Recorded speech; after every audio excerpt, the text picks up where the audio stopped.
السلام علیکم ورحمۃ اللہ۔ سورہ نساء مدنی صورت، چھٹے سپارے کا پہلا رکوع، آیت نمبر 153۔ اعوذ باللہ من الشیطان الرجیم، بسم اللہ الرحمن الرحیم۔ یسألک اہل الکتاب ان تنزل علیہم کتابا من السماء فقد سألوا موسیٰ اکبر من ذلک فقالوا ارنا اللہ جہرۃ فأخذتهم الصاعقۃ بظلمهم ثم اتخذوا العجل من بعد ما جاءتهم البینات فعفونا عن ذلک وآتینا موسیٰ سلطانا مبینا۔ اہل کتاب آپ سے مطالبہ کرتے ہیں کہ آپ آسمان سے ان پر کوئی نوشتہ اتار لائیں۔ ان لوگوں نے تو موسیٰ علیہ السلام سے اس سے بھی بڑی بات کا مطالبہ کیا تھا، کہنے لگے ہمیں اللہ کو ہمارے سامنے ظاہر دکھا دو۔ ان کی اسی سرکشی کی وجہ سے ان کو بجلی نے آ لیا۔ پھر اے اہل کتاب، تم نے واضح دلائل آ جانے کے بعد بچھڑے کو اپنا معبود بنا لیا۔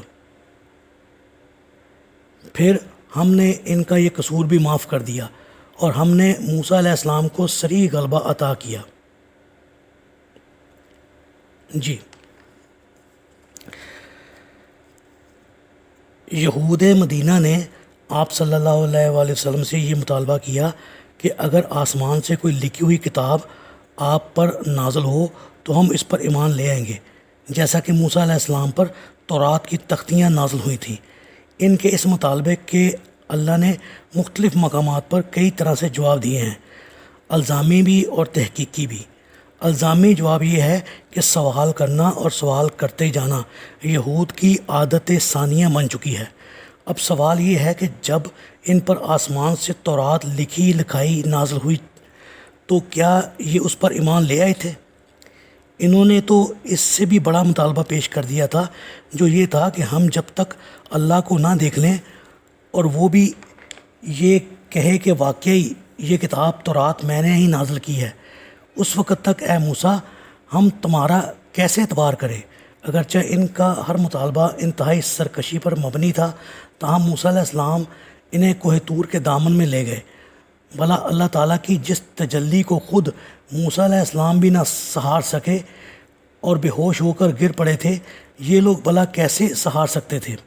چنانچہ جب بجلی کی صورت میں تجلیات ان پر پڑیں تو سب کے سب مر گئے۔ پھر موسیٰ علیہ السلام کی دعا سے زندہ ہوئے، اور یہ واقعہ تفصیل سے سورہ بقرہ میں گزر چکا ہے۔ لہٰذا اب پھر اگر ان کی خواہش کے مطابق لکھی ہوئی کتاب اتاری جائے تو یہ لوگ وہی کچھ کریں گے جو پہلے کر چکے ہیں۔ یہ واضح دلائل دیے تھے، عصائے موسیٰ، ید بیضا، آل فرعون پر چچڑیوں، جوؤں، مینڈکوں اور خون کا عذاب جو موسیٰ علیہ السلام کی دعا سے دور کر دیا جاتا، مگر پھر بھی وہ لوگ ایمان نہ لاتے۔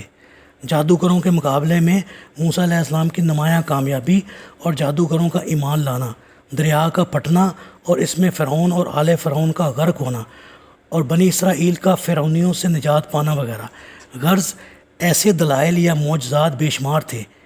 انہیں دیکھ کر بھی جو لوگ کما حقہ ایمان نہ لائے تھے، اگر آپ صلی اللہ علیہ وآلہ وسلم پر کتاب اتار بھی دی جائے تو کیا یہ لوگ ایمان لے آئیں گے؟